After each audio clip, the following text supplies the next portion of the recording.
కనుగొనడానికి, ఆయన జ్ఞానాన్ని మనం పొందుకోవటానికి, ఆయన అధికారమును మనము చూడటానికి, అనుభవించడానికి దేవుని మందిరానికి వచ్చాం.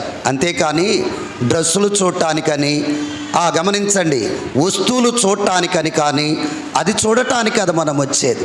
చాలామంది కూడా మందిరంలో చెప్పబడిన దేవుని సంగతులు ప్రక్కన పెట్టి ఏం ముచ్చట చెప్పుకుంటారు.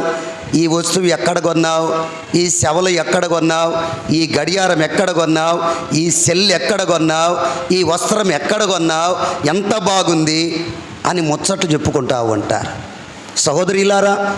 సహోదరులారా గమనించండి, దేవుని మందిరానికి వచ్చింది ఇవి చూడటానికి కాదు, ఈ వస్తువులను చూడటానికి కాదు, మన డ్రెస్సును చూపించడానికి కాదు, దేవుని మహత్తరమైన ఆయన శక్తిని కనుగొనడానికి, ఆయనలో ఉన్న అద్భుతమైన కార్యములను కనుగొనడానికి మన మందిరానికి వస్తూ ఉన్నాం.